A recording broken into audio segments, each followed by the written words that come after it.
أعوذ بالله من الشيطان الرجيم بسم الله الرحمن الرحيم معزز حاضرین اور محترم ناظرین و سامعین، السلام علیکم ورحمۃ اللہ وبرکاتہ۔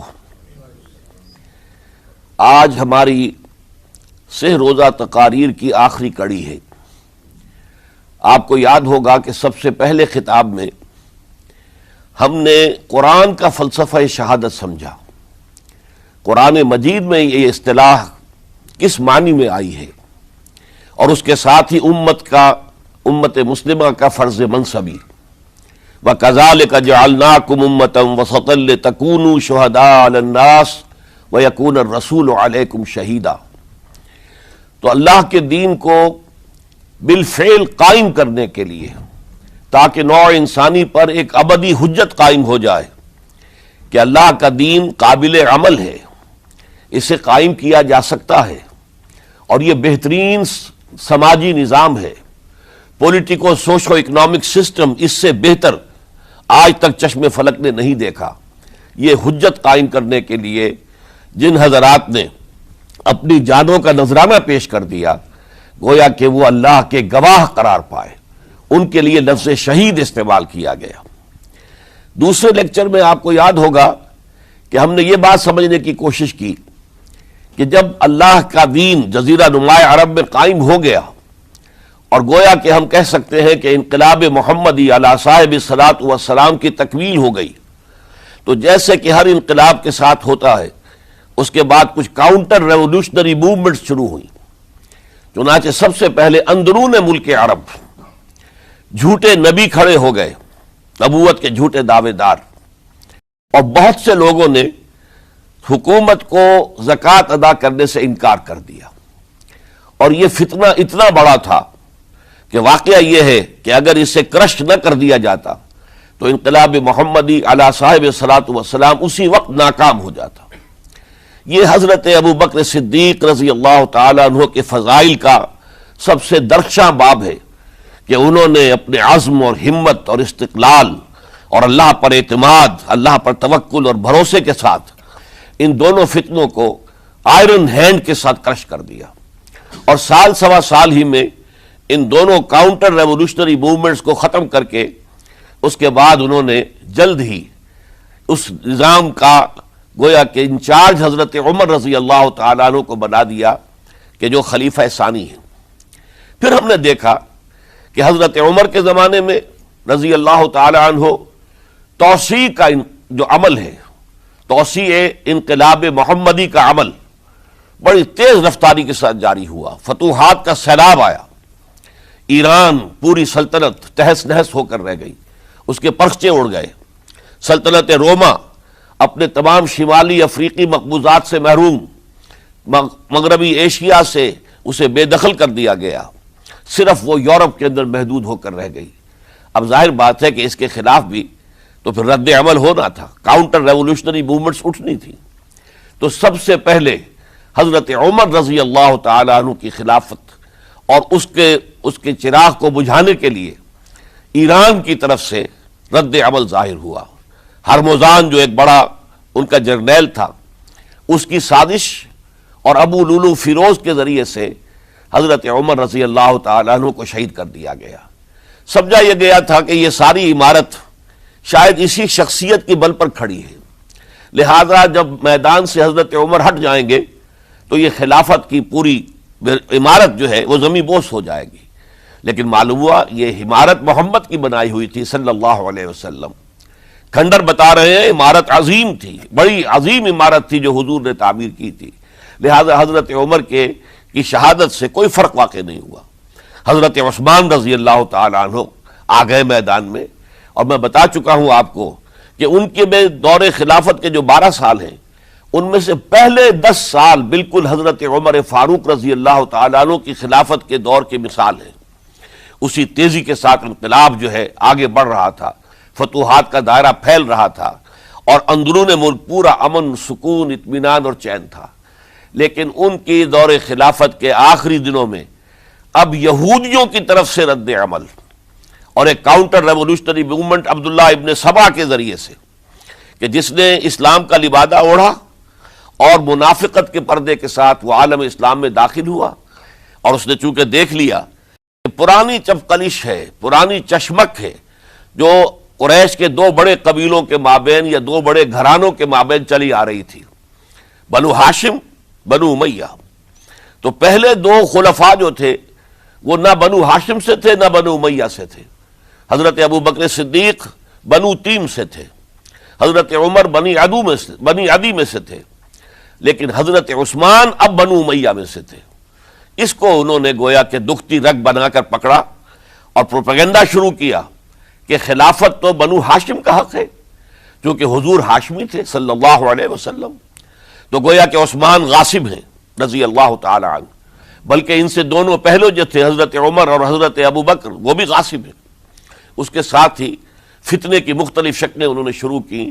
یہ الفتنۃ الکبریٰ کہلاتا ہے ہماری تاریخ میں، عظیم ترین فتنہ، جس کے نتیجے میں حضرت عثمان رضی اللہ تعالیٰ عنہ شہید ہو گئے۔ اور ان کی شہادت کے بعد اگرچہ خلافت حضرت علی رضی اللہ تعالیٰ عنہ کے ہاتھ میں آئی، لیکن یہ کہ باہمی خانہ جنگی کا وہ سلسلہ شروع ہوا جو حضرت علی کے دور خلافت جو 5 سالوں پر مشتمل ہے، اس کے دوران مسلسل خانہ جنگی رہی۔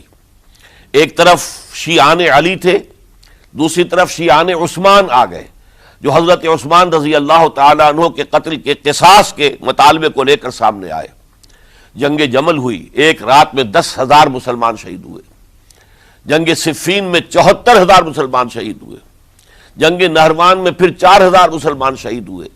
یہ شہادتیں جو چل رہی تھی، یہ کس لیے چل رہی تھی کہ جو بھی عمارت خلافت کی قائم ہوئی تھی اب اسے قائم رکھا جائے، اغیار کی طرف سے جو سازشیں ہو رہی ہیں، جو حملے ہو رہے ہیں، اسے ختم کرنے کے لیے ان کا مقابلہ کیا جائے۔ تو یہ اور اس کا یہ دور ختم ہوتا ہے حضرت علی کی شہادت پر رضی اللہ تعالی عنہ۔ اور یہ بات نوٹ کر لیجئے کہ حضرت علی کو شہید کرنے والے وہ خارجی تھے۔ عبد الرحمن ابن ملجم خارجی طبقے سے تعلق رکھتا تھا، جو پہلے حضرت علی کے لشکر میں شامل تھے، لیکن جب حضرت علی نے رضی اللہ تعالی عنہ تحکیم اور ثالثی کی تجویز قبول کر لی تو وہ ناراض ہو گئے کہ اللہ تعالیٰ ہی ہے حاکم اور حکم، ان الحکم الا للہ، یہ انسانوں کو حکم کیوں بنا لیا گیا؟ اور اس میں اتنی شدت اختیار کی کہ وہ علیحدہ ہو گئے، اس لیے انہیں خوارج کہا گیا۔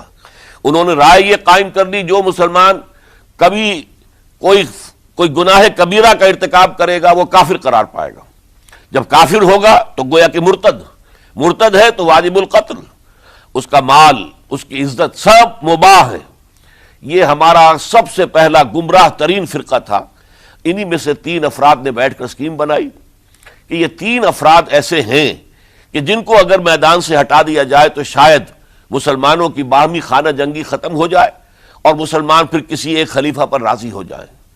اور یہ تینوں کافر ہیں، معاذ اللہ ثم معاذ اللہ۔ حضرت علی کافر ہیں، ان کو قتل کرنے کی ذمہ داری عبد الرحمن ابن ملجم نے لی۔ حضرت معاویہ قاتل ہیں، ان کے لیے کسی اور کو اسائن کیا گیا۔ عمرو بن العاص قاسم ہیں، ان کے لیے کسی اور کو اسائنمنٹ دی گئی۔ ہوا یہ کہ حضرت عمرو بن العاص وہ تو اس روز فجر کی نماز میں آئے نہیں، ان کی جگہ جو امام تھا وہ شہید کر دیا گیا۔ حضرت معاویہ رضی اللہ تعالی عنہ ان پر وار اوچھا پڑا، زخمی تو ہوئے لیکن یہ کہ پھر تندرست ہو گئے۔ حضرت علی رضی اللہ تعالی عنہ پر بہت کاری وار ہوا اور حضرت علی رضی اللہ تعالی عنہ کی شہادت سن 35 ہجری میں ہو گئی۔ یہ جو خلافت راشدہ کا اختتام یا تو سن 35 ہجری میں حضرت علی کی شہادت سے سمجھا جائے گا، یا میری ذاتی رائے ہے کہ نہیں، اس میں حضرت حسن کا دور خلافت بھی شامل ہونا چاہیے۔ حضرت حسن کو کسی نے نامزد نہیں کیا تھا، نہ انہوں نے اپنی امیدواری کے ساتھ اپنے طاقت کے بل پر خلافت حاصل کی تھی، بلکہ حضرت علی سے جب یہ کہا گیا تھا کہ کیا ہم آپ کے بیٹے حسن کے ہاتھ پر بیعت کر لیں، تو انہوں نے فرمایا تھا کہ میں نہ تمہیں روکتا ہوں نہ حکم دیتا ہوں، یہ تمہارا معاملہ ہے، تم جسے مناسب سمجھو اس کے ہاتھ پر بیعت کر لو۔ حضرت حسن رضی اللہ تعالیٰ عنہ نے جن کے ہاتھ پر جب بیعت ہوئی تو اب معاملہ یہ ہو گیا کہ امیر معاویہ رضی اللہ تعالی عنہ وہ ایک لشکر لے کر شام سے چلے۔ حضرت حسن 50,000 آدمیوں کے ساتھ ادھر سے نکلے، لیکن یہ ہے کہ انہیں محسوس ہو گیا تھا کہ میرے ساتھیوں میں ایسا فسادی عنصر بھی موجود ہے جو عبداللہ ابن سبا کے ساتھیوں میں سے، کہ وہ کسی اچھے کام کو پسند نہیں کرتا، لہذا انہوں نے پھر صلح کی پیشکش کی، حضرت معاویہ کو پیغام بھیجا کہ میں مصالحت چاہتا ہوں، بتائیے شرائط کیا ہیں۔ حضرت معاویہ نے بلینک پیپر بھیج دیا، سادہ کاغذ، کہ آپ جو شرائط چاہیں اس پر لکھ دیں، وہ مجھے قبول ہوں گے۔ حضرت حسن نے رضی اللہ تعالیٰ عنہ شرائط لکھ دی، حضرت معاویہ نے قبول کر لی، تو حضرت حسن دستبردار ہو گئے خلافت کے دعوے سے، اور اس کے بعد پھر حضرت امیر معاویہ کی خلافت کی بیعت کی گئی۔ اس سے پہلے انہوں نے خلافت کی بیعت نہیں لی تھی۔ یہ ہے سن 41 ہجری، اور اسے عام الجماع کہا جاتا ہے، یعنی یہ اختتام ہے مسلمانوں کی خانہ جنگی کے دور کا۔ پھر جمعیت ایک ہو گئی، پھر عالم اسلام متحد ہو گیا، اب پورا کا پورا عالم اسلام حضرت امیر معاویہ کے زیر خلافت تھا۔ اور حضرت امیر معاویہ کون ہیں؟ وہ خود ایک صحابی رسول ہیں، جلیل القدر صحابی رسول ہیں، اور آپ کو میں نے کل بھی بتایا تھا کہ حضرت معاویہ رضی اللہ تعالیٰ عنہ کی ایک ہمشیرہ ام حبیبہ رضی اللہ تعالیٰ عنہ حضور کے ازواج مطہرات میں سے ہیں، تو حضور کے گویا کے برادر نسبتی ہوئے۔ جو چند لوگ جو وحی کے لکھنے پر جو کاتبین وحی جو حضور نے مقرر کیے تھے، ان میں سے ایک حضرت معاویہ بھی ہیں۔ پھر حضرت معاویہ کے لیے حضور کی دعا ہمیں ملتی ہے، اللہم اجعلہ ہادیا مہدیا، اے اللہ اسے ہادی ہدایت دینے والا بنا دے اور مہدی بنا دے جو ہدایت یافتہ ہو۔ تو یہ ان کی شان ہے۔ اور پھر یہ کہ ان کے زمانے میں جب عالم اسلام متحد ہو گیا، داخلی خلفشار ختم ہو گیا، تو فتوحات کا سلسلہ بھی دوبارہ جاری ہو گیا۔ حضرت علی رضی اللہ تعالیٰ عنہ کے 5 سالہ دور خلافت میں کوئی توسیع نہیں ہو سکی تھی دارالاسلام کی، کوئی مزید علاقے جو ہیں سلطنت اسلامی میں شامل نہیں کیے جا سکے تھے، اس لیے کہ سارا معاملہ تو داخلی خلفشار کا تھا۔ جو خانہ جنگی ہو رہی تھی، ایک دوسرے کی تیروں اور تلواروں اور نیزوں سے 1 لاکھ کے قریب مسلمان ختم ہو گئے تھے، تو اندر سے گویا کہ موشن ٹوٹ گیا اس سیلاب کا۔ تو سیلاب پھر دوبارہ جب امت جمع ہو گئی عام الجماع کے بعد، تو حضرت معاویہ رضی اللہ تعالیٰ عنہ ان کا دور خلافت اب 20 برس ہے، اندازہ کیجئے، یہ پورے 20 برس کوئی اندرونی خلفشار نہیں ہوا، کوئی جھگڑا نہیں ہوا، کوئی فساد نہیں ہوا، بلکہ جو فتوحات کا دائرہ تھا شروع ہو گیا۔ مکران اور سندھ کے علاقے فتح ہوئے، کابل اور یہ افغانستان کا علاقہ فتح ہوا، ترکستان کے علاقوں کے اندر پیش قدمی ہوئی، ادھر یہ کہ قیصر سلطنت روما کا اس کے مرکزی شہر قسطنطنیہ پر حملہ کیا گیا، جس کے لیے کہ حضور کی حدیث موجود تھی پیشن گوئی کے طور پر، اول جیش یغزو مدینۃ القیصر مغفورون لہم، حضور نے فرمایا تھا کہ جو پہلا لشکر قیصر کے شہر پر حملہ کرے گا تو وہ سب کے سب وہ مغفرت پا جائیں گے، اللہ تعالیٰ ان کی مغفرت فرما دے گا۔ اگرچہ کامیابی نہیں ہوئی، لیکن اس پیشن گوئی کی وجہ سے آپ کو معلوم ہے کہ حضرت ایوب رضی اللہ تعالی عنہ ان کو بھی اس پیشن گوئی کی وجہ سے، حالانکہ 90 برس سے اوپر عمر تھی، لیکن وہ بھی کہا انہوں نے کہ میں بھی اس میں جانا چاہتا ہوں، چنانچہ اس لشکر میں گئے، وہی فوت ہوئے۔ بہرحال یہ سارے کارنامے اپنی جگہ پر، امن و امان اپنی جگہ پر، اس کے باوجود اہل سنت والجماعت حضرت معاویہ کے دور خلافت کو خلافت راشدہ میں شامل نہیں سمجھتے۔ اس کی وجہ کیا ہے؟ خلافت راشدہ کی شرط اولین قرآن مجید کے حکم کے مطابق امرہم شورا بینہم، مسلمانوں کے باہمی معاملات باہمی مشورے سے طے پاتے ہیں۔ حضرت ابوبکر صدیق رضی اللہ تعالیٰ عنہ سقیفہ بنی سعدہ کے اندر مشورے کے بعد ان کو منتخب کیا گیا اور ان کے ہاتھ پر بیعت ہوئی۔ حضرت عمر رضی اللہ تعالیٰ عنہ کو حضرت ابوبکر نے مسلمانوں سے مشورہ کر کے پھر نامزد کیا۔ حضرت عثمان کے لیے حضرت عمر رضی اللہ تعالیٰ عنہ نے اپنے جانشین کے لیے 6 افراد پر مشتمل کمیٹی بنا دی، جو بڑے سے بڑے جو اصحاب جو جن کے بارے میں کہا گیا ہے کہ جن کو دنیا ہی میں بشارت دے دی گئی تھی، جو عشرہ مبشرہ میں سے جو باقی تھے، ان کے اوپر مشتمل کمیٹی بنا دی کہ آپ لوگ طے کر لیں اور اپنے سے کسی ایک پر جمع ہو جائیں۔ اس اعتبار سے حضرت علی کے ہاتھ پر بھی جو بیعت ہوئی ہے تو وہ اہل مدینہ کے دباؤ پر ہوئی ہے، ان کے مطالبے پر ہوئی ہے۔ حضرت علی خود جو ہے وہ خلافت کے مدعی نہیں تھے بلکہ انکار کرتے رہے، چونکہ فتنے کا دور تھا، حضرت عثمان شہید ہوئے تھے، مسلمانوں کے دل زخمی تھے۔ اس حالت میں وہ سمجھتے تھے کہ اگر میں یہ خلافت جو ہے اپنے ہاتھ میں لے لوں گا تو ہو سکتا ہے کہ اس کا حق ادا نہ کر سکوں، لیکن یہ کہ جب انہوں نے دیکھا کوئی اور بھی تیار نہیں، طلحہ بھی تیار نہیں، زبیر بھی تیار نہیں، تو آخر مسلمانوں کو بغیر امارت کے چھوڑا تو نہیں جا سکتا، تو حضرت علی نے وہ قبول کر لی۔ حضرت حسن کے بارے میں بتا چکا ہوں کہ ان کے بارے میں لوگوں نے کہا تو حضرت علی نے فرمایا میں نہ حکم دیتا ہوں نہ روکتا ہوں۔ لیکن حضرت امیر معاویہ رضی اللہ تعالیٰ عنہ صحابی بھی ہیں، حضور کے قرابت دار بھی ہیں، کاتبین وحی میں سے بھی ہیں، پھر ان کا دور حکومت امن، سکون، اطمینان ہر طرح سے جو ہے 20 برس تک کوئی داخلی خلفشات نہیں ہوا، کوئی فساد نہیں ہوا، کوئی باہمی جنگ و جدل نہیں ہوا، بلکہ فتوحات کا دائرہ آگے بڑھا۔ اس کے باوجود چونکہ انہوں نے طاقت سے خلافت حاصل کی، لہذا ان کے دور خلافت کو ہم خلافت راشدہ میں تسلیم نہیں کرتے، حالانکہ وہ خود راشد ہیں، اس لیے کہ تمام صحابہ کرام کے بارے میں سورہ حجرات میں فرمایا وَلَكِنَّ اللَّهَ حَبَّبَ إِلَيْكُمُ الْإِيمَانَ وَزَيَّنَهُ فِي قُلُوبِكُمْ وَكَرَّهَ إِلَيْكُمُ الْكُفْرَ وَالْفُسُوقَ وَالْعِصْيَانَ أُولَٰئِكَ هُمُ الرَّاشِدُونَ۔ تمام صحابہ کرام کی شان یہ ہے کہ اللہ تعالیٰ نے ان کے دلوں میں ایمان کو کھبو دیا ہے، ایمان ان کے دلوں میں رچ گیا ہے، بس گیا ہے، جم گیا ہے، اور کفر سے، فسق سے انہیں تبھی نفرت ہو گئی ہے، اور یہ سب کے سب راشدون ہیں۔ تو تمام صحابہ راشدون ہیں، اس اعتبار سے خود حضرت امیر معاویہ بھی راشدون میں شامل ہیں، لیکن خلفائے راشدین میں شامل نہیں ہیں۔ خلفائے راشدین عام طور پر تو ہم کہتے ہیں حضرت ابو بکر، حضرت عمر، حضرت عثمان، حضرت علی۔ میں نے اپنی ذاتی رائے، حقیر سی رائے عرض کی ہے، اس میں حضرت حسن کا دور بھی شامل ہونا چاہیے 6 مہینے کا، تب وہ 30 برس پورے ہوتے ہیں، جو حدیث میں آیا ہے کہ خلافت جو ہے وہ 30 برس رہے گی، اس کے بعد ملوکیت شروع ہو جائے گی۔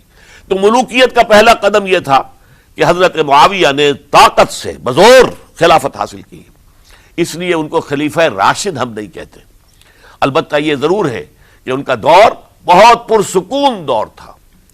البتہ جب 10 برس گزر گئے حضرت معاویہ کے دور حکومت کو، اب میں یہاں لفظ خلافت کی بجائے دور حکومت استعمال کر رہا ہوں، جو کہ خلافت راشدہ سے ذرا اس کا فرق واضح ہو جائے، تو اس وقت ایک اور صحابی، جلیل القدر صحابی مغیرہ ابن شعبہ رضی اللہ تعالی عنہ، وہ حضرت معاویہ کے پاس آئے اور انہوں نے یہ کہا کہ دیکھیے اگر آپ نے اپنے بعد اپنا جانشین نامزد نہ کیا تو ہو سکتا ہے پھر فسادات پیدا ہو جائے، پھر مختلف لوگ خلافت کا دعویٰ لے کر کھڑے ہو جائیں، پھر خانہ جنگی ہو جائے۔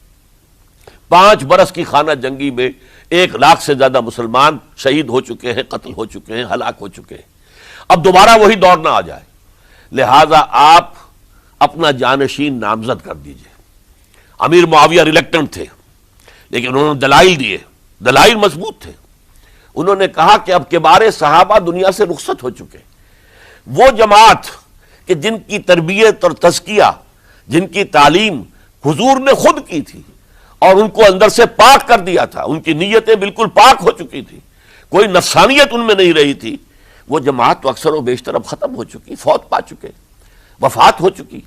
لہذا اب جو ہے اکثر و بیشتر نو مسلم ہیں جو بعد کے فتوحات کے ذریعے سے اسلام لائے ہیں، لہذا ان کے اندر نہ وہ پختگی ہے، نہ ان کے اندر وہ تقوی ہے، نہ تدین ہے، نہ اصول پرستی ہے۔ اسلام کی پوری تعلیمات جو ہیں وہ ان کے وجود کے اندر، ان کے شعور کے اندر گہری اتری ہوئی نہیں ہے، لہذا اب صورتحال وہ نہیں رہ سکے گی جو حضرت ابو بکر یا حضرت عمر یا حضرت عثمان یا حضرت علی کے زمانے میں تھی، لہذا آپ نامزد کیجئے۔ یہ بھی بتا دوں کہ مغیرہ ابن شعبہ کون تھے رضی اللہ تعالیٰ عنہ۔ نمبر 1 یہ کہ یہ اصحاب شجرہ میں شامل ہیں، جن 1400 یا 1800 افراد نے حضور سے بیعت کی تھی صلح حدیبیہ سے متصلاً قبل، اس درخت کے نیچے بیٹھ کر جس کے بارے میں سورہ فتح میں فرمایا گیا کہ لقد رضی اللہ عن المؤمنین اذ یبایعونک تحت الشجرہ، اللہ ان تمام اہل ایمان سے راضی ہو گیا جو ہے نبی صلی اللہ علیہ وسلم آپ کے دست مبارک پر بیعت کر رہے تھے اس درخت کے نیچے، ان میں سے موجود، ان میں یہ مغیرہ ابن شعبہ ہے۔ پھر مغیرہ ابن شعبہ وہ ہیں کہ حضرت علی اور امیر معاویہ ان کے درمیان جو خانہ جنگی ہوئی اس میں ہمیشہ حضرت علی کے ساتھ رہے، حضرت علی کے ہی وہ سپورٹر تھے، ان کے ساتھ تھے۔ اس پہلو سے اچھی طرح سمجھ لیجئے کہ یہ نہیں ہے کہ وہ در حقیقت کوئی پہلے سے وہ امیر معاویہ کے ساتھی تھے، نہیں، لیکن اب جو صورتحال وہ دیکھ رہے تھے، جہاں دیدہ انسان تھے، بہت بڑے سیاستدان تھے، جانتے تھے حالات کو، حالات کے نبض پر ان کا ہاتھ تھا، لہذا انہوں نے یہ مشورہ دیا اور پھر امیر معاویہ نے اس مشورے کو قبول کر لیا اور یزید کی ولی عہدی کا اعلان کر دیا۔ یہ بالکل مڈل ہے حضرت امیر معاویہ کے دور خلافت کا درمیان، یہ 10 سال جب ہو گئے تھے حضرت امیر معاویہ کی خلافت کو یا حکومت کو، تب یہ معاملہ پیش آیا اور یزید کے ہاتھ پر یہ بیعت ولی عہدی تمام جو بھی مختلف گورنرز تھے ان کے ذریعے سے کہہ دیا گیا اپنے اپنے علاقے کے لوگوں سے بیعت لے لو۔ یہ بیعت عام طور پر لوگوں نے کر لی، البتہ 5 شخصیتیں جو بہت نمایاں تھیں انہوں نے اس بیعت سے انکار کیا۔ ان میں کون تھے ذرا نوٹ کیجئے۔ حضرت ابو بکر فوت ہو چکے، ان کے بیٹے عبد الرحمن ابن ابی بکر۔ حضرت عمر فوت ہو چکے، ان کے بیٹے عبداللہ ابن عمر۔ حضرت زبیر فوت ہو چکے، ان کے بیٹے عبداللہ ابن زبیر۔ حضرت عباس فوت ہو چکے، ان کے بیٹے عبداللہ ابن عباس۔ حضرت علی شہید ہو چکے، ان کے بیٹے حسین ابن علی رضی اللہ تعالی عنہم اجمعین۔ یہ 5 جو امت کے بہت بڑے 5 افراد کے گویا کے وہ چشم و چراغ تھے ان گھرانوں کے، انہوں نے انکار کیا۔ اور ان میں خاص طور پر عبد الرحمن ابن ابی بکر نے یہ جملہ کہا کہ تم چاہتے ہو کہ قیصر و کسریٰ کی سنت پر عمل کرو کہ باپ کے بعد بیٹا حاکم بن جائے، یعنی ایک قدم تو خلافت کا نظام پہلے ہی نیچے اتر چکا۔ مشاورت سے تو حضرت امیر معاویہ کا بھی جو نسب ہوا ہے وہ مشاورت سے نہیں ہوا۔ ایک درجے میں وہ جو اللہ تعالیٰ کے رسول نے عمارت بنائی تھی شاندار، اس خلافت کا جو سیاسی نظام تھا اس میں ایک تو کڑی آ چکی زوال کی کہ ایک شخص نے طاقت کے ذریعے سے خلافت حاصل کر لی۔ اب اس کی اگلی کڑی لانا چاہتے ہو کہ قیصر و کسریٰ کے طریقے سے خاندان کے اندر، ایک قبیلے کے اندر یہ خلافت جو ہے یا حکومت جو ہے نسل بعد نسل، باپ کے بعد بیٹا اور بیٹے کے بعد پوتا، اس کو ہم کبھی گوارا نہیں کریں گے۔ حضرت امیر معاویہ بہت دانشمند انسان تھے، انہوں نے ان 5 حضرات پر کوئی تشدد نہیں کیا، کوئی جبر نہیں کیا، بلکہ رہنے دیا، ٹھیک ہے یہ بیعت نہیں کر رہے، ابھی تو بیعت ولی عہدی ہے، کوئی حرج نہیں۔ لہذا کوئی جھگڑا، کوئی اس وجہ سے کوئی فساد، اس بنا پر کوئی جنگ نہیں ہوئی۔ 10 سال گزر گئے، یعنی 10 سال تک یزید ولی عہد رہا ہے، 10 سال تک، اور اس سوائے ان 5 بڑی شخصیتوں کے جو پوری امت تھی، عوام الناس تھے، ان سب نے اسے قبول کیا۔ یہ صورتحال اب جب پیدا ہوئی جب حضرت امیر معاویہ کا انتقال ہو گیا، یہ سن 60 ہجری ہے، اب سوال پیدا ہوا کہ وہ ولی عہدی کی بیعت اب بیعت خلافت میں منتقل ہو جائے گی۔ لہذا پھر یہ ہوا کہ سب لوگوں سے، سب گورنروں کو لکھ دیا گیا تمام صوبوں کے اندر کہ اپنے اپنے لوگوں سے بیعت لے لو۔ ظاہر بات ہے کہ وہاں کوئی ریفرنڈم نہیں ہوتا تھا، کوئی ووٹ نہیں ہوتے تھے کہ اس کی پرچیاں ڈالی جا رہی ہوں، ایک ایک شخص سے رائے لینا نہیں ہوتی تھی، بلکہ اس وقت کی جمہوریت یہ تھی اور شورائیت یہ تھی کہ ڈیفرنٹ کلینز ہیں، ڈیفرنٹ فیملیز ہیں، ڈیفرنٹ ٹرائبز ہیں، ان کے سردار، ان کے بڑے لوگ، ان کے اہم لوگ بیعت کر لیں تو گویا کہ سب کی بیعت ہو گئی۔ وہ ایک قبائلی نظام تھا اور اس میں یہ نہیں تھا نظام کے ووٹ بنے ہوئے ہوں اور اس کی پرچیاں ڈالی جا رہی ہوں۔ تو تمام عالم اسلام نے گویا کہ بیعت قبول کر لی اب یزید کی بحیثیت خلیفہ۔ اب وہ جو 5 آدمی تھے ان میں سے ایک فوت ہو چکے تھے، حضرت عبد الرحمن ابن ابی بکر رضی اللہ تعالی عنہما، دونوں فوت ہو گئے، لیکن باقی 4 رہ گئے۔ ان 4 کو نوٹ کیجئے، اور یہ بڑا سینسٹیو ایشو ہے جس پر میں اب گفتگو کر رہا ہوں۔ ان 4 میں کون ہیں؟ عبداللہ ابن عباس، عمر میں سب سے بڑے وہ ہیں، اور ان کی شان یہ ہے کہ انہیں حبر الامہ کہا گیا ہے، امت کے سب سے بڑے عالم، اور قرآن مجید کے وہ سب سے پہلے مفسر ہیں۔ اصل جو جتنی بھی تفسیری روایات ہمیں ملتی ہیں حضرت عبداللہ ابن عباس کے شاگردوں سے، تابعین سے، لہذا ان کا بہت اونچا مقام ہے۔ حضرت عبداللہ ابن عمر، ان کا مقام بھی آپ کو معلوم ہے، حدیثوں کی کتنی بڑی تعداد ہے جو عبداللہ ابن عمر سے مروی ہے۔ اور اس کو سلسلۃ الذہب کی پہلی کڑی کہا جاتا ہے۔ روایت حدیث میں جو سنہری زنجیر ہے اس کا آغاز حضرت عبداللہ ابن عمر ہے۔ ایک طرف یہ دونوں ہو گئے، ان دونوں کی رائے کیا ہوئی؟ اگرچہ کام غلط ہوا ہے، یہ اس طریقے سے قیصر و کسریٰ کی روایت پر عمل کرنا غلط ہے، لیکن یہ اتنی بڑی غلطی نہیں ہے کہ اس کی وجہ سے باہمی جنگ و جدال ہو، خوریزی ہو، ایک دوسرے کی گردنیں کاٹی جائیں اور فتنہ و فساد پیدا کر دیا جائے۔ لہذا انہوں نے یزید کی بیعت کر لی۔ دو حضرات رہ گئے، یہ نسبتاً نوجوان ہیں، ان دونوں کی پیدائش ہجرت کے بعد ہوئی ہے۔ ہجرت کے بعد پہلا بچہ جو مہاجرین میں پیدا ہوا ہے وہ عبداللہ ابن زبیر ہے، بلکہ کچھ عرصے تک مہاجرین میں جب کوئی پیدائش نہیں ہوئی تو وہ مکے مدینے کے منافقین نے کہنا شروع کر دیا تھا کہ یہ یہاں کے کمزور ہو گئے، نامرد ہو گئے، ان کی اولاد اب چلے گی نہیں۔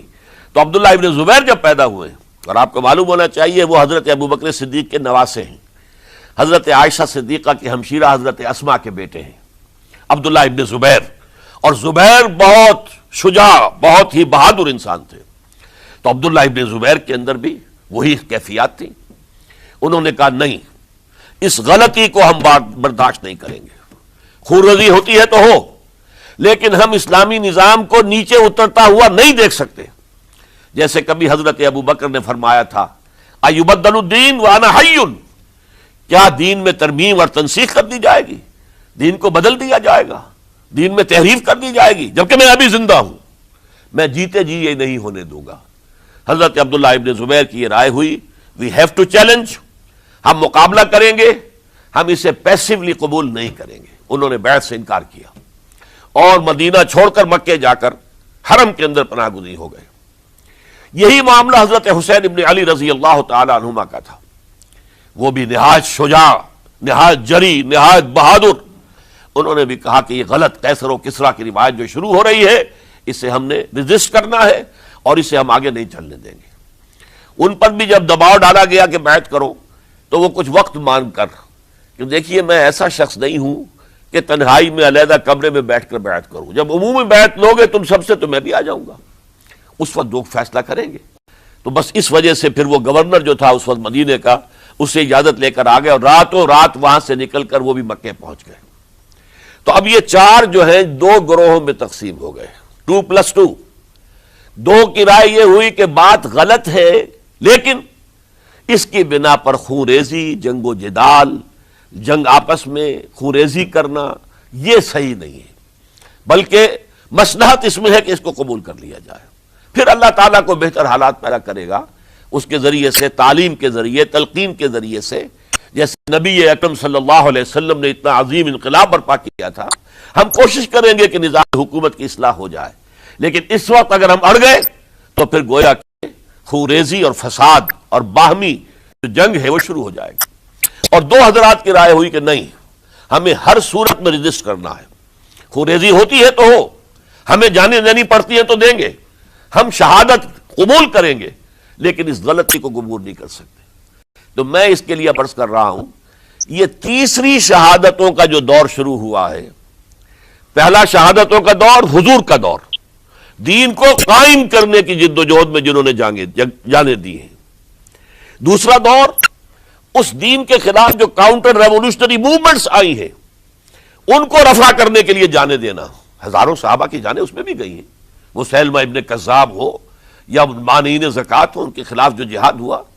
پھر ظاہر بات ہے کہ حضرت عثمان رضی اللہ تعالیٰ عنہ کے بعد جو فساد ہوا، وہ شہادتیں کیا تھی؟ اس دین کے نظام کو قائم رکھنے کے لیے، انٹیکٹ رہے، دشمن اس کے اندر رکھنے ڈالنے میں کامیاب نہ ہو جائے۔ اب تیسرا دور وہ آ رہا ہے کہ جب کہ داخلی طور پر اس نظام خلافت کے اندر زوال شروع ہو رہا ہے، اس زوال کو روکنے کے لیے کہ وہ اپنی اصل جو خلافت کا نظام اللہ نے اور اس کے رسول نے دیا ہے اس کی بنیاد پر قائم رہے، لہذا ہم ریزسٹ کریں گے اس تبدیلی کو اور میدان میں آ کر مقابلہ کریں گے۔ یہ حضرت عبداللہ ابن زبیر رضی اللہ تعالی عنہما اور حسین ابن علی رضی اللہ تعالی عنہما، اب ان دونوں میں ایک اختلاف ہوا۔ حضرت عبداللہ ابن زبیر کی رائے یہ تھی کہ یہ مکہ ہے، یہ اللہ کا گھر ہے، یہ حرم ہے، اور یہاں کے لوگ بہت سے برے اثرات سے ابھی تک بچے ہوئے ہیں، پاک ہیں، لہذا ہمیں یہاں رہنا چاہیے۔ اس کو مرکز بنا کر ظاہر بات ہے اسی مکے سے محمد الرسول اللہ صلی اللہ علیہ وسلم نے دعوت شروع کی تھی، وہیں سے وہ پھیل کر جو ہے ایک عظیم انقلاب کی شکل اس نے اختیار کی تھی، ایک عظیم مملکت جو ہے حضور چھوڑ کر گئے تھے۔ تو ہمیں مکے میں رہ کر ہی اپنی تحریک شروع کرنی چاہیے، لیکن ادھر حضرت علی کے پاس پیغام آ رہے تھے کوفے سے۔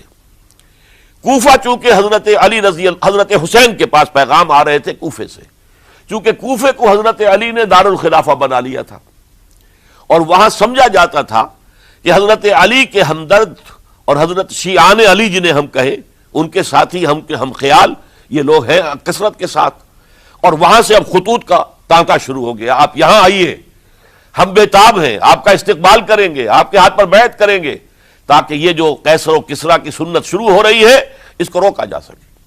وہ تانتا بندھا ہوا ہے خطوط کا۔ تو حضرت حسین رضی اللہ تعالیٰ عنہ نے فیصلہ کر لیا کہ میں کوفے جاؤں گا۔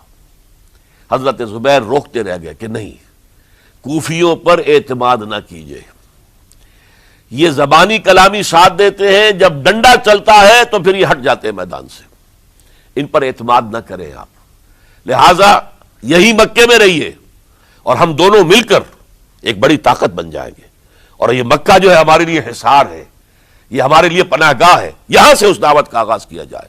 اب یہ افسوس ہے، اس سے اللہ کی مشیت سمجھا جائے، اللہ کی مرضی ہے، جو کچھ ہوتا ہے وہ تو بے اذن رب ہوتا ہے، اللہ اپنی مصلحتوں سے ہم سے زیادہ واقف ہے، ہم تو نہیں سمجھ سکتے۔ حضرت حسین نے فیصلہ کیا اور ڈٹ گئے اس فیصلے پر کہ میں کوفے جاؤں گا۔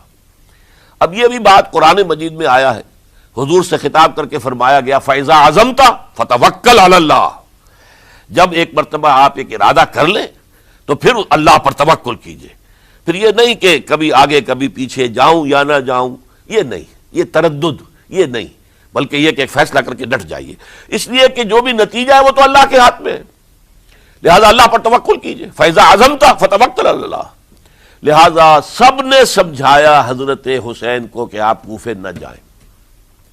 سمجھانے والوں میں حضرت عمر بھی تھے رضی اللہ، حضرت عبداللہ ابن عمر بھی تھے رضی اللہ تعالی عنہ، اگرچہ کوئی قرابت داری جو ہے قریبی نہیں تھی، لیکن بہرحال امت کی ایک شخصیت، عظیم شخصیت تھے۔ سمجھانے میں سب سے زیادہ زور صرف کیا ہے حضرت عبداللہ ابن عباس نے رضی اللہ تعالی عنہما۔ اور حضرت عبداللہ ابن عباس کون ہیں؟ ایک رشتے سے حضرت حسین کے چچا ہیں، ایک رشتے سے حضرت حسین کے نانا ہیں۔ کیوں؟ حضرت علی اور حضرت عبداللہ ابن عباس چچا زاد بھائی ہیں، عباس کے بیٹے، ابو طالب کے بیٹے، عباس اور ابو طالب بھائی ہیں، تو یہ فرسٹ کزن تھے حضرت علی اور عبداللہ ابن عباس رضی اللہ تعالی عنہ، لہذا انہوں نے جب کہا تو گویا کہ ایک چچا، ایک بزرگ سمجھا رہا ہے۔ اور دوسرے رشتے سے حضور نانا تھے حضرت حسین کے، اور حضور بھی کزن تھے حضرت عبداللہ ابن عباس کے، چچا زاد بھائی ہیں۔ اس حوالے سے سمجھ لیجئے کہ حضور کے کزن نانا کے درجے میں آ گئے، تو یہ دو رشتے تھے حضرت عبداللہ ابن عباس کے، اور انہوں نے بڑی الہا و زاری کے ساتھ، بڑی اپنے مقام سے نیچے اتر کر خوشامد کی ہے، حسین خدا کے لیے باز آ جاؤ، حسین خدا کے لیے باز آ جاؤ، حسین اگر جانا ہی ہے تو اپنے بال بچوں کو لے کر نہ جاؤ۔ جس طریقے سے تمہارے باپ حضرت علی رضی اللہ تعالیٰ عنہ کو کوفہ کے اندر ذبح کر دیا گیا، کہیں ایسا نہ ہو کہ تمہیں بھی تمہارے بال بچوں کے سامنے ذبح کر دیا جائے، باز آ جاؤ۔ لیکن حضرت حسین اب اللہ کی طرف سے ان کے دل میں ایک ارادہ پختہ ہو چکا تھا، اور انہوں نے حضرت مسلم بن عقیل کو بھیجا تھا کہ جاؤ میری طرف سے کوفے والوں سے بیعت لے اور پھر مجھے اطلاع دو۔ وہ گئے، وہاں 12,000 افراد نے بیعت کر لی۔ اب ان کا خط آ گیا کہ یہاں تو فضا بالکل ہموار ہے، اتنے لوگوں نے بیعت کی ہے، باقی بھی جیسے ہی آپ سامنے آ جائیں گے سب بیعت کر لیں گے، لہذا یہاں پر وہ ریزسٹنس کے لیے گویا کہ ہمارے پاس طاقت اس کوفے کے اندر بہت مضبوط طاقت ہوگی کہ ہم یزید کی حکومت کے خلاف ریزسٹ کر سکیں۔ اس کے بعد ہوا کیا؟ یزید نے عبید اللہ ابن زیاد کو گورنر بنا کر بھیج دیا۔ یہ شخص تھا بہت ڈنڈا چلانے والا، اس نے سختیاں شروع کی تو بہت سے لوگ اس بیعت سے تائب ہو گئے. لیکن مسلم بن عقیل وہ میدان میں آئے اور ان کے ساتھ ہزاروں آدمی آ گئے جنہوں نے بیعت کی تھی، ابھی تک بیعت پر قائم تھے، اور انہوں نے گورنر کے گھر کا گھیراؤ کر لیا. گورنر کے ساتھ 30-40 آدمی تھے کل.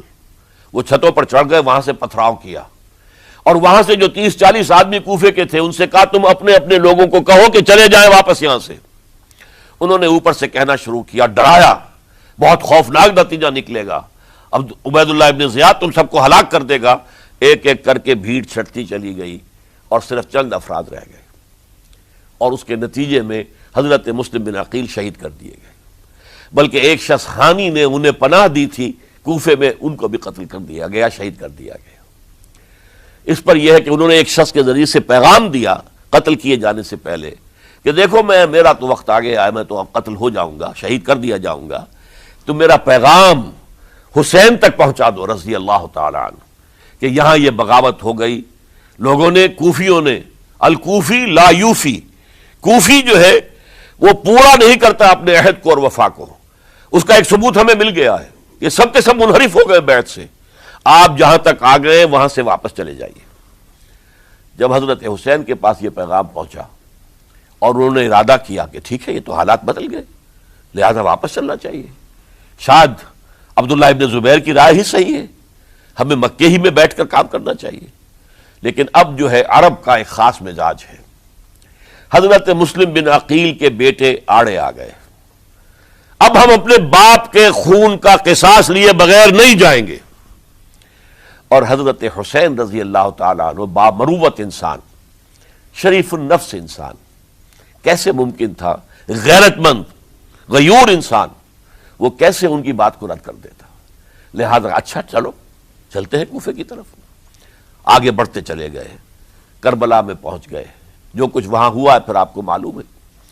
اس میں یہ بات ہے پہلے 1000 کا لشکر بھیجا تھا عبید اللہ ابن زیاد نے، اس پر حضرت حسین رضی اللہ تعالیٰ عنہ نے جو باتیں کہیں وہ کچھ اثر انداز ہو گئی. ان کا افسر جو تھا حر بن یزید تمیمی، وہ بعد میں حضرت حسین کا حامی ہو گیا اور حضرت حسین کے ساتھ ہی اس کو بھی شہادت نصیب ہوئی. پھر دوسرے کو بھیجا عمرو ابن سعد.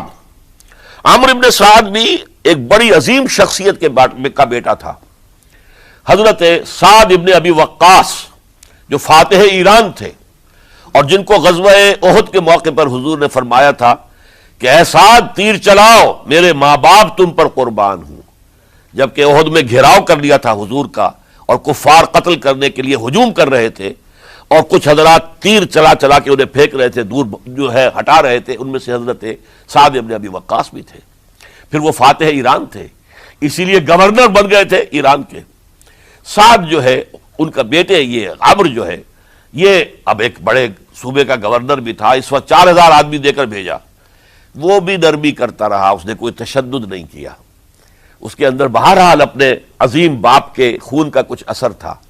لیکن یہ کہ پھر ابن زیاد کو اطلاع مل گئی کہ عمرو ابن سعد جو ہے وہ تو لے تو لال کر رہا، حملہ نہیں کر رہا، قتل نہیں کر رہا، بلکہ یہ کہ وہ تو اس راستہ بھی دینے کے لیے تیار ہے کہ نہ مدینے کی طرف جائیے اور نہ آپ مکے کی طرف جائیے، نہ کوفے کی طرف جائیے، بلکہ آپ چاہے تو دمشق چلے جائیں، یزید سے اپنا معاملہ کر لیں. اس پر ابن زیاد نے پھر وہاں سے خط لکھا ہے، میں نے تمہیں اس کام کے لیے بھیجا تھا، میں نے تمہیں حکم دیا تھا حسین سے میری بیعت لو، یعنی میری بیعت کے ذریعے یزید کی بیعت لو اور اسے پکڑ کر لا کر میرے سامنے پیش کرو. لہذا پھر اس نے ایک بہت خونخوار شخص کو زیادہ فوج دے کر بھیجا ہے، اور وہ جو ہے اس نے آ کر جو ہے شمر نے پھر اس نے فیصلہ کن معاملہ کیا. حضرت حسین رضی اللہ تعالیٰ عنہ نے ان دنوں میں جو وہاں گزرے ہیں، جتنے بھی کوفی آئے ہوئے تھے نا، اکثر و بیشتر تو کوفے کے لوگ تھے، ان سے کہا کہ میں خود نہیں آیا، تم نے مجھے بلایا تھا. اے فلاں ابن فلاں، کیا تم نے مجھے خط نہیں لکھا تھا کہ آؤ؟ اے فلاں ابن فلاں، کیا تم نے مجھے پیغام نہیں بھیجا تھا کہ یہاں تشریف لائیے؟ اور دیکھو میرے پاس تمہارے خطوط موجود ہیں. وہ ایک تھیلا جس میں کہ خطوط تھے وہ بھی لا کے میدان میں رکھ دیا. یہ حضرت حسین رضی اللہ تعالیٰ عنہ کی شرافت اور اپنی صاف دلی، کوئی اس کے اندر عیاری نہیں تھی ان کے اندر، معاذ اللہ ثم معاذ اللہ، لیکن یہ کہ اس کا نتیجہ اچھا نہیں نکلا. نتیجہ کیا نکلا؟ اب انہیں پتا چل گیا کوفیوں کو اگر اب حسین زندہ دمشق پہنچ گئے یزید کے پاس تو یہ ہم سب کا بھاڑا پھوڑ دیں گے، ہماری شامت آ جائے گی. لہذا اب تو کسی صورت انہیں زندہ نہیں رہنے دینا. یہ ایک بڑا اہم واقعہ، نوٹ کر لیجئے اس کو. اس لیے کہ حضرت حسین نے ایک ایک کا نام لے کر اے فلاں ابن فلاں، اے فلاں ابن فلاں، اے فلاں ابن فلاں، کیا تم نے خط نہیں لکھا تھا؟ کیا تمہارا پیغام نہیں تھا؟ اب انہوں نے دیکھا کہ یہ بھانڈا اگر یزید کے ہاں جا کر پھوڑ دیا گیا تو پھر ہماری خیر نہیں ہوگی. یہی وجہ ہے حضرت حسین کو شہید کرنے کے بعد، یہ نوٹ کر لیجئے، 72 آدمی تھے کل، جس کو کہہ لیں لشکر حضرت حسین کا رضی اللہ تعالیٰ عنہ. ان میں سے 20 خاندان بنی ہاشم کے چشم و چراغ تھے. وہ بڑی بہادری سے لڑے ہیں، بڑی بہادری سے لڑے، ایک ایک نے لڑ کر جان دی ہے، بہت سو کو مارا ہے. یقاتلون فی سبیل اللہ فیقتلون ویقتلون، قتل کر بھی رہے تھے، قتل ہو بھی رہے تھے، ایک ایک کر کے قتل ہو رہے تھے، شہید ہو رہے تھے. 20 جو ہے خاندان بنی ہاشم میں سے شہید ہوئے ہیں. حضرت حسین رضی اللہ تعالیٰ عنہ کا ایک بہت ہی انفنٹ چھوٹا بچہ وہ بھی شہید ہوا ہے. باقی سب مرد، تمام مرد، سوائے ایک حضرت حسین کے بیٹے حضرت علی بن حسین زین العابدین کہلائے بعد میں. وہ بیمار تھے، وہ جنگ میں حصہ نہیں لے سکتے تھے، وہ بچ گئے صرف. اچھا، حضرت حسین شہید ہو گئے. یہ ہے 10 محرم الحرام سن 61 ہجری. کیا مطلب ہے؟ حضور کے انتقال کے ٹھیک 50 برس بعد، سن 11 ہجری میں حضور کا انتقال، اور سن 61 ہجری میں حضور کے نواسے اور جن کے بارے میں حضور نے فرمایا سیدہ شباب اہل الجنہ، حضرت حسین شہید کر دیے گئے. اور اس کے بعد اس لشکر نے خیموں کو آگ لگا دی. یہاں نکتہ سمجھ لیجیے، آگ کیوں لگائی؟ انہیں معلوم تھا ہمارے خلاف ڈاکومنٹری پروف موجود ہے وہاں پر، وہ ہمارے خطوط کے تھیلے وہاں موجود ہیں. اگر وہ باقی رہ گئے تو ہماری شامت آ جائے گی، ہمیں کون بچائے گا؟ ورنہ ظاہر بات ہے کہ اگر تو وہ دشمنی کے انداز میں بات ہوتی تو خواتین کی بھی بے حرمتی کی گئی ہوتی، لیکن نہیں، کسی نے، ظاہر بات ہے کہ خانوادہ نبوت کہ کسی خاتون کی بے حرمتی نہیں کی، قطعاً نہیں کی، قطعاً نہیں کی، قطعاً نہیں کی. لیکن خیمے جلانا ان کی ضرورت تھی تاکہ وہ ریکارڈ جو ہے ان کا وہ تلف ہو جائے، سارے خطوط جو ہیں وہ جل جائیں تاکہ ان کے خلاف ثبوت باقی نہ رہے. یہ عظیم سانحہ کربلا ہے. اب چونکہ یہ ہماری تاریخ کے ان واقعات میں سے ہے جس پر بہت کچھ اختلافات ہیں، مختلف گروہوں کی تعبیرات بہت مختلف ہیں. ایک طرف اہل تشیع کا اپنا بیان ہے، دوسری طرف اہل سنت کا ایک اجماعی بیان ہے، تیسری طرف کچھ ایسے لوگ پیدا ہو گئے ہیں جو حضرت حسین رضی اللہ تعالیٰ عنہ پر الزام لگا رہے ہیں اہل سنت میں سے کہ وہ تو حکومت کے طالب تھے، اقتدار کے خواہش مند تھے، واجب القتل تھے. معاذ اللہ ثم معاذ اللہ ثم معاذ اللہ. حضرت حسین اگرچہ صغار صحابہ میں سے تھے، یعنی حضور کی حیات طیبہ میں ابھی چھوٹے بچے تھے، لیکن ان کا شمار صحابہ میں ہے. اور پھر یہ وہ شخص ہے جو حضور کی گود میں کھیلا ہے، یہ وہ ہے جو حضور کے شانوں کے اوپر جس نے سواری کی ہے. علامہ اقبال نے جیسے حضرت اسماعیل کے لیے کہا ہے کہ وہ فیضان نظر تھا یا کہ مکتب کی کرامت تھی، سکھائے کس نے اسماعیل کو آداب فرزندی. ظاہر بات ہے حضرت اسماعیل کسی اسکول اور مدرسے دارالعلوم میں پڑھے نہیں تھے کہ وہاں پتہ چلتا کہ والد کا حق کیا ہے. یہ فیضان نصر تھا، ابراہیم کی نگاہ کا یہ فیضان تھا کہ بیٹے کے اندر وہ جذبہ پیدا ہوا کہ یا ابت افعل ما تؤمر، ابا جان جو خواب آپ دیکھ رہے ہیں اور جو حکم آپ کو اس خواب کے ذریعے مل رہا آپ کر گزریے، ستجدنی انشاءاللہ من الصابرین. تو اسماعیل کا معاملہ اگر یہ تھا فیضان نظر سے، تو حضرت اسماعیل تو حضرت ابراہیم کے پاس زیادہ رہے بھی نہیں، وہ تو مکے میں رہے. حضرت عثمان جو حضرت ابراہیم تو شام میں رہتے تھے، کبھی کبھی آ جاتے تھے، بس اس سے زیادہ معاملہ نہیں تھا. وہ فیضان نظر حضرت اسماعیل کو تھا، تو حضور صلی اللہ علیہ وسلم کا فیضان نظر کتنا ہوگا. اس کا آپ اندازہ کیجئے. یہ کوئی جنگ اقتدار نہیں تھی معاذ اللہ ثم معاذ اللہ ثم معاذ اللہ، بلکہ انہوں نے اپنا ایک فرض منصبی سمجھا ہے کہ میرے نانا کا لایا ہوا نظام اور اس کے اصول اب ٹوٹ رہے ہیں. جیسے حضرت ابو بکر کا قول میں نے آج بھی آپ کو سنایا، ایبدل الدین وانا حی، کیا دین میں ترمیم اور تنسیخ کی جائے گی، دین کی باتوں کو بدل دیا جائے گا جبکہ میں ابھی زندہ ہوں. اسی طریقے سے گویا کہ زبان حال سے حضرت حسین اور عبداللہ ابن زبیر رضی اللہ تعالی عنہم ان دونوں نے یہ فیصلہ کیا کہ ہم روکیں گے اس کو.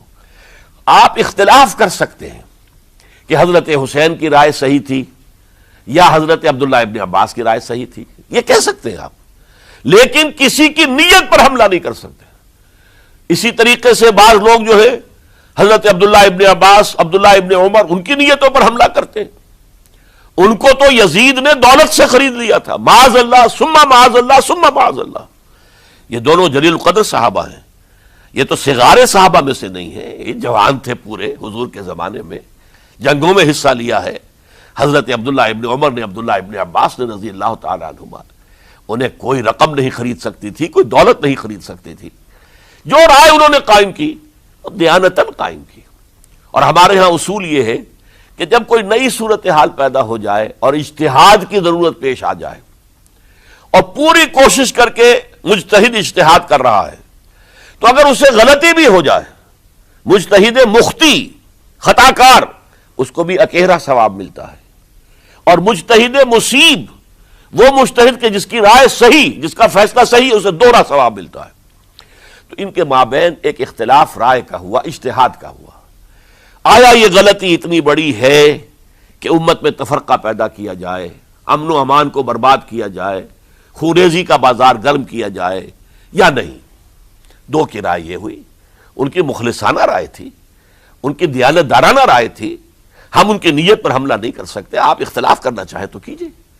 اسی طرح حضرت عبداللہ ابن زبیر اور حضرت حسین ابن علی رضی اللہ تعالی عنہ، ظاہر بات ہے کہ ان کا بھی ایک اجتہادی رائے تھی کہ نہیں، یہ دین کے نظام کے اندر بہت بڑا رکھنا پڑ رہا ہے، یہ تو اب قیصر و کسریٰ کی سنت شروع ہو رہی ہے، یہ اسلام کے دین کے اوپر طریقہ نہیں، عمل نہیں ہو رہا ہے، تو ہم اسے اپنی جانوں کا نذرانہ دے کر بھی اسے روکیں گے، روکنے کی کوشش کریں گے، رکے نہ رکے ہم اپنی جانیں دے دیں گے.